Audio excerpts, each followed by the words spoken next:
Democratic Congressman John Conyers is out after multiple accusations that he sexually harassed women who worked with him and mounting calls for his resignation. Conyers made the announcement today on the Mildred Gaddis radio show in Detroit, but with a bit of an air of defiance mixed in. I am retiring today, and I want everyone to know how much I appreciate the support. My legacy can't be compromised or diminished in any way by what we're going through now. This too shall pass. Conyers went on to say his legacy will continue on through his children and then endorsed his oldest son to take a seat in Congress. Here at home, as we mentioned last night, Stan Rosenberg is officially off the job as Senate president, at least for now. He temporarily stepped aside yesterday while a Senate investigation into his husband, Brian Hefner, was carried out. According to the Boston Globe, at least 4 men claim Hefner harassed or assaulted them, and now the Attorney General and Suffolk DA's office are asking those people to go to them so they can launch a criminal investigation. So far, there has been no evidence Rosenberg was involved in or knew about any of this. Meanwhile, Roy Moore could likely win that Alabama Senate seat, so what are the rules about who's got to go and who doesn't? Joining me are Massachusetts State Senator Linda Dorcena Forry, a Democrat from Dorchester. Senator, it's good to see you. Nice to see Boston you Globe columnist Kevin Cullen. Kevin, it's great to see you. Thanks so much for being here. You believe Rosenberg stepping aside is not enough. He's got to go completely. Why? Yeah, I kind of changed my opinion because I initially wrote that he should step down temporarily. I thought more about it, and then actually Stan's own statement yesterday indicated that in order for people to feel safe and confident coming forward to cooperate in any investigation, whether it's criminal or procedural in the Senate, they would have to feel that there would not be any political retaliation against them. I don't see how that you remove that fear by doing it temporarily. If he's going to come back and have the power again.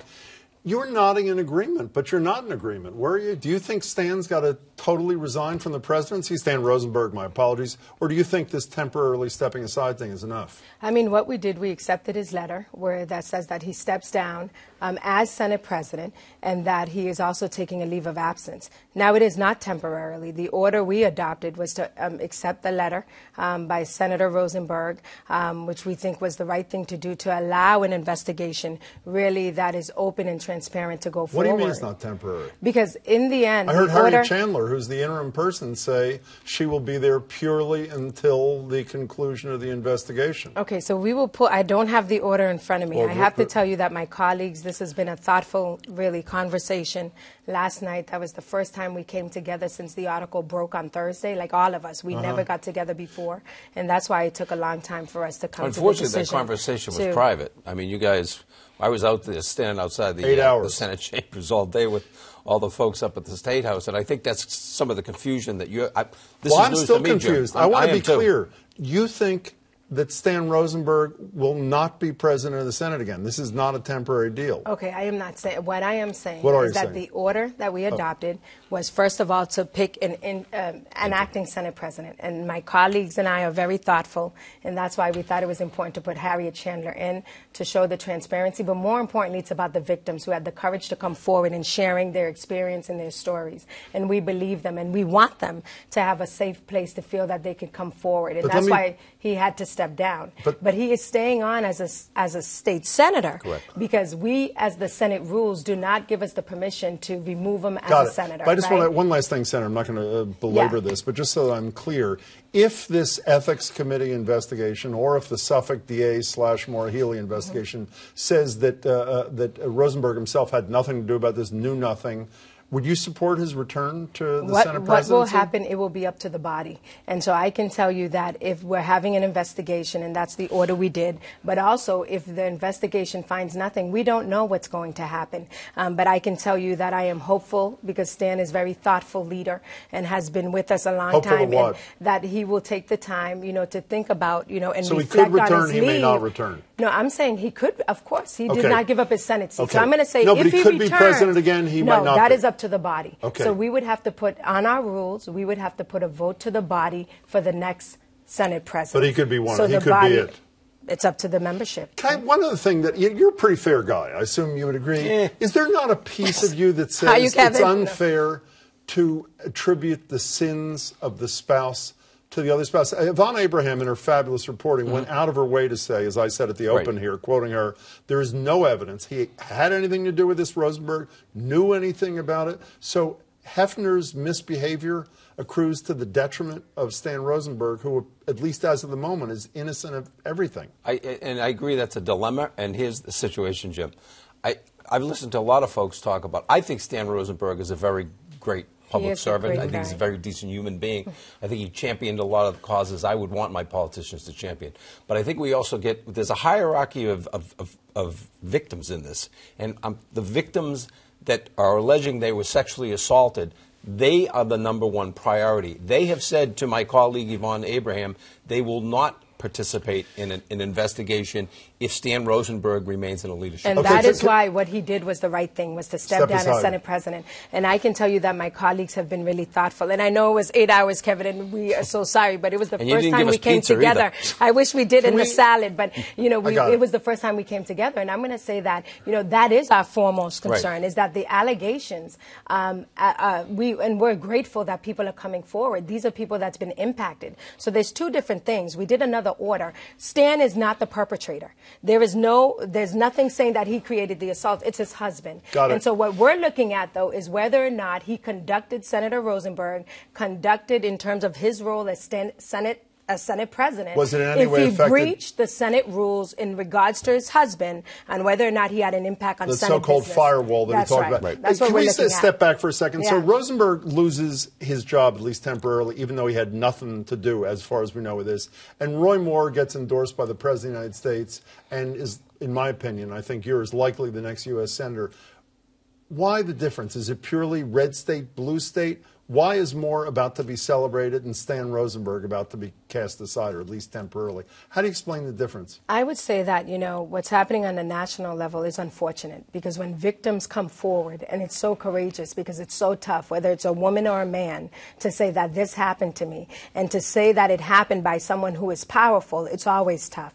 I will say in this case, Stan Rosenberg, Senator Rosenberg took the right step because he is thoughtful and he has been in the public sector working on issues that impact families, to say, I'm stepping aside, because if he was Senate President, and this would put us in terms of the Senate in a bad situation in order to run this investigation properly and transparently. Kevin, I want to say, I think there's another issue here, and it was inartfully and crassly raised by his spokesperson this morning on CNN with Poppy Harlow. Here's just a little piece of that. If you care about child abuse, you should be talking about the fact that Judge Roy Moore stands for protection, not only of our Second Amendment rights so we can protect ourselves against predators, for the rights of babies like your 8-month baby that you're carrying now. Doug Jones says you can take the life of that baby and we should pay for it. Let's leave my child out of this. Who wants to sell my child out of this. Good for Poppy Harlow. Abortion is a huge issue, Absolutely. maybe even more important than child molestation. Well, clearly there are different standards and different issues in Alabama and Massachusetts. Absolutely. And when you go back to your original question to Senator Forry, I think we have a different standard of how we handle allegations of abuse. I'd like to think that we would handle, if Roy Moore was running for Senate in this state, I think it'd be a lot different reaction. But see, I think there's more to it. I think your party is in part to blame. There's a question in this.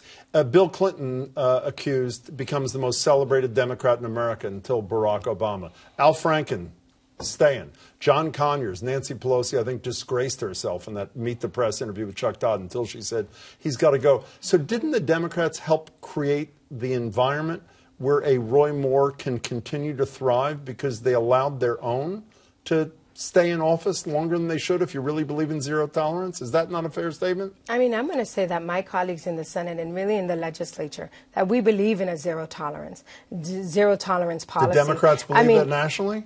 I mean, the national stage, I think they do as well. I think for the DNC to call for Conyers to step down was the right thing to do, because he abused someone who was his subordinate. Took him a long time. A long time, I know, but he's doing it. And if there's any elected officials that are accused of sexual abuse and harassment, then they need to step down and do the right thing, because in the end, it is about the victims. And we need to create a place where people feel safe in coming forward and telling their truth, and that they will not be retaliated against. Did the Democrats' weakness on their own create part of the problem they have with Roy Moore? Oh, I think there's always been a double standard. I still think that too many people make decisions on whether to believe victims based on politics and ideology, and we aren't there yet. I must say, it seems like the Democrats are trying to. There have been people like Kristen Gillibrand. There have been people, high-ranking Democrats, who have said that the way the Bill Clinton situation was handled was wrong, and if he did it today, he should resign. Absolutely. It's a quarter century after it happened. It's a long time, but better late than never, I guess. But I do think that this is, I really do think it does bother me. I don't know if I wrote a column a couple weeks ago about Al Franken. I did see it. And I got an awful lot of kickback from Democrats who said you can't compare what Al Franken did to what Roy Moore or Donald Trump are accused of. And I said, that's not the point.